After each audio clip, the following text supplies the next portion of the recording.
Hello and welcome. My name is Vaikuntan Rajaratnam, and I'm going to talk today about tendon transfers for radial nerve and ulnar nerve palsy. Let's look at what is the evidence and how we do these procedures to help your patients. Here's some resources that I have. I have a YouTube channel, and there is a playlist for nerve surgery. You can get the QR code or just go to Hand Surgery International YouTube channel, and you can look at some of these videos, surgical techniques for nerve transfers and tendon transfers in nerve palsy. In addition to that, I have got a AI chatbot that I have created that is a useful decision support system and an educational material for the role of nerve and tendon transfers in peripheral nerve injuries. You may want to have a look at it. It's a Notebook LM. These are where you can find it. Now let's get on to radial nerve palsy. Quite a common injury seen following trauma, either direct nerve injury or iatrogenic as a result of surgical intervention, commonly seen with fixation from higher humeral fractures like this, which shows a screw that has gone through the radial nerve. High index of suspicion is required, and if there has been surgical intervention or iatrogenic, it is important to explore the nerve, decompress, and do that's needful. However, in a complete transaction of the nerve, you may want to consider repairing the nerve, but at the same time contemplate tendon transfer for functional recovery. So here's an example of a case of a low radial nerve lesion. This is a posterior introitious nerve lesion showing the inability to extend the thumb and the fingers, but however, he's able to extend the wrist, and this is a classical sign of a posterior introitious nerve, which we will show some surgical intervention for that. So this is posterior introitious nerve. So why tendon transfer as compared to nerve transfer? I won't go too much into detail into nerve transfers per se. Let's look at tendon transfer.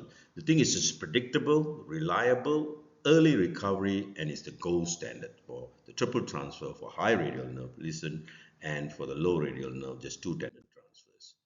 So the surgical techniques are fairly straightforward, well documented, and within the armamentarium of all orthopedic surgeons.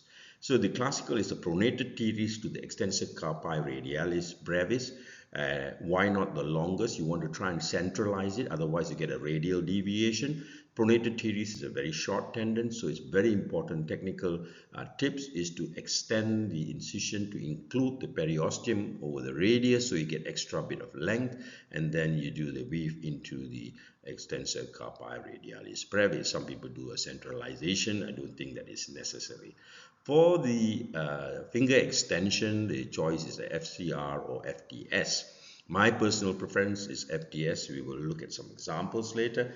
And the FDS is an independently controlled muscle. You are able to flex your FDS independently for the ring finger, and you can split that into multiple strands if you want to, and you can transfer that across subcutaneously to the EDC.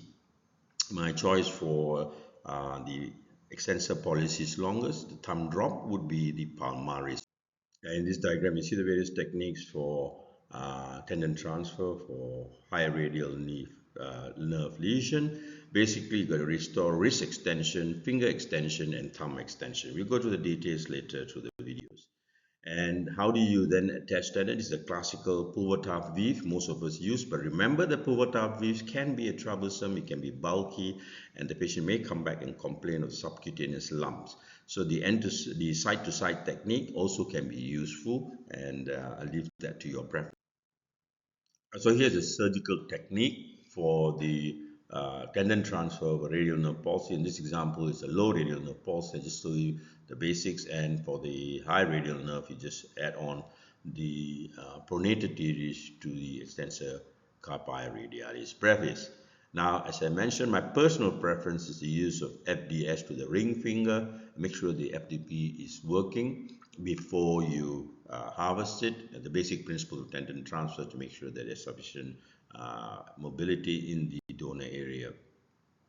And so here we see how the FDS that has been harvested from the ring finger is transferred through the subcutaneous border of the ulnar site as the donor Okay, to the artery on EDC. left, please. So that Just is stop the video. how you do that. And here we see in this View 1. next slide, we You should see the okay. transfer of the Artery on left, palmaris please. longus Just stop the over video. the radial side onto the dorsum for the EPL motorization. And here we see how the Povertaf weave is being conducted. In this, you can see the Okay. flexor FDS of the ring has been pulled through as end mass onto the EDC tendons, So I and just then they are bypass those sutured all three with tendons, the, you know, I use whatever, barb yeah, I mean sutures so whatever, that I and don't then have just to take tie. So one this of is a these, Povertaf this weave, one plus the and other the side. barb Yeah, sutures yeah. help to lock it in So these place are and multiple reduces tendons. the So make amount of sure so suture that if material you that just you need simply because you don't have to strangulate, you knot may it. not It feel. increases the speed and makes it much faster to do. And here in the last slide, you can see the functional results post transfer. You can see the tenodesis effect where the fingers are extending, and look at the thumb, it's also extending. A similar tendon raphe was done with the palmaris longus to the extensor pollicis longus tendon, and I keep it within the fourth compartment and not exteriorizing it, and because then you don't get the EPL hyperextension, and you may get more of what you call is palmar abduction rather than hyperextension. So what are the outcomes? The range of movements are very good, and you find that they get excellent MCP extension. The muscle strengths are usually grade 4 to 5, about 70 to 80% of grip strength, and the functional activities is a tremendous improvement. In fact, Burkhalter used to say that even if you do repair radial nerve, please do a tendon transfer, at least a wrist transfer, because the most disabling nerve injury in the upper limb is a radial nerve, because the hand is useless with a wrist drop, finger drop, and a thumb drop. So the satisfaction rates are very, very high for tendon transfer, triple transfers for high radial nerve, and double transfers for low radial nerve. So you can expect that there are 80 to 90% good results with the grip strength return of about 70%, and recovery can be expected within 6 weeks. You can see, but we don't let them load until they are at least 12 weeks to load the hand. So usually in my practice, I will put them on a 1 month in a splint to make sure that they don't strain the repair, and there will be no rupture. But I would then consider after 4 weeks to, depending on how stiff they are. If they are very mobile, then I would take it a little bit slow. But if they are very stiff, then I'll push them hard, because there's a lot of extrinsic healing occurring, and that's why they are stiff. And we'll get them into active range of movements, and they should be by 3 months ready to return to work. What are the complications? Donor site morbidity is significant. That's why I don't use FCU and FCR. But the FDS is, you have to be careful. Sometimes they can get a hyperextension deformity, the PIPJ. This can be overcome by suturing the stump of the FDS to the volar plate and in a slight 5 degrees of flexion, and that would prevent that. The FCU is too important a stabilizer of the wrist to be harvested for EDC transfer. The imbalance is very important, and that's why doing the time of doing your neuroraphe as you do the Povertaf weave, you need to put the tension right. And so for those who are beginning, it's worthwhile to first position the tendon within your recipient and hold it with a needle, and then test your tenodesis. And it's always good to just increase to over tighten it by just a little bit, because there may be some loosening post-op. There's a possibility of tendon adhesions, especially if you splint it for 4 weeks, but this is usually subsided with intensive therapy post-operatively, and if it's persistent, consider tenolysis. And risk deviation is rare, but I have not had a problem, and so some people suggest centralization by putting it in the third metacarpus, the wrist extension, but I think this is unnecessary. So it's a proven solution. Evidence-based shows that it's very good results. Tendon transfer for high and low lesions are excellent, and you can tell your patient by 3 months they should be able to return to work. Now let's look at tendon transfers for ulnar claw hand. This is quite a common and historically mainly in the region for leprosy. This was a fantastic. It's one of the reasons I got excited about hand surgery.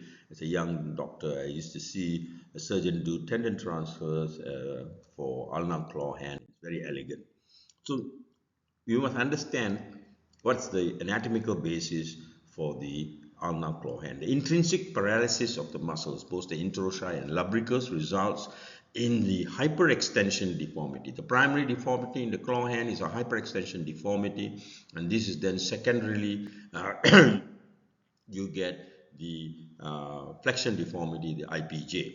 The function of the intrinsic muscle is to flex the metacarpophalangeal joint and extend the PIP joint through its insertion into the dorsal expansion. So there are three major techniques. My preference is the Banal transfer. It's very elegant, it's very dynamic, and very easy to do. So Zancoli's lasso technique is not very dynamic. It's a static procedure. It's basically is to correct the metacarpophalangeal joint hyperextension by using the FDS tendon to loop it around the A2 pulley and to the A1 pulley and to suture it back to itself. What this does is to produce a tenodesis effect on the metacarpophalangeal joint, and it's a kind of a static repair, not so elegant, but it's easy to do, and it can be done under a local anesthetic, and especially for elderly, this is quite useful.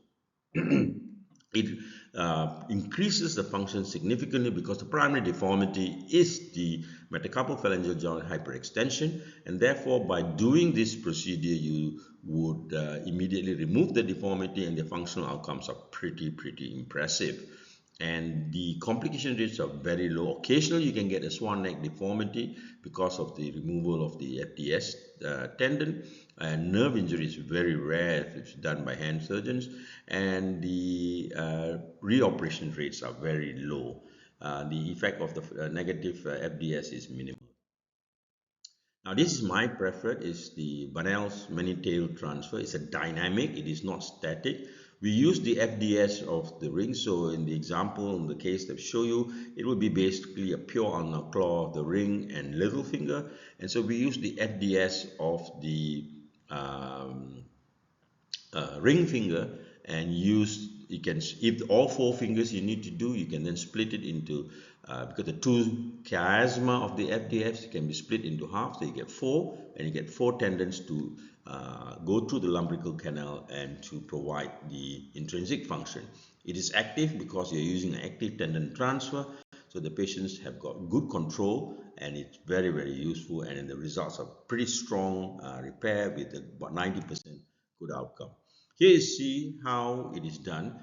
Transverse incision is made in the palm, longitudinal incision in the ring finger to harvest the FDS, and once the FDS has been harvested, split into two at the chiasma, and it is then retrieved and it is then passed through the lumbrical canal. As you can see on the right side, a tendon passer has been put through the lumbrical canal from the dorsum, and then you transfer one slit of the FDS to the lumbrical canal and deliver it on the dorsum.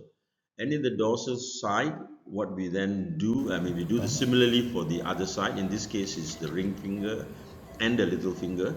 So the lumbrical canal is found on the radial side of the FDP tendon, and it is then again here you can see it being transferred from volar to dorsal onto the radial side, ready for the final attachment, balancing and attaching it to the lateral bands of the extensor expansion as shown here on the right side. You can see that the tendon has been pulled through, and then appropriate tension is provided to ensure the metacarpophalangeal joint is 90 degrees and the IP joint is 0 degrees. And so then you tighten that and you anchor your suture. So that is the technique for intrinsic transfer for the hand. Here you can see the patient pre-op on the left side, you can see, and in the post-op on the right side, you can see the tenodesis effect that has produced and cured the ulnar claw.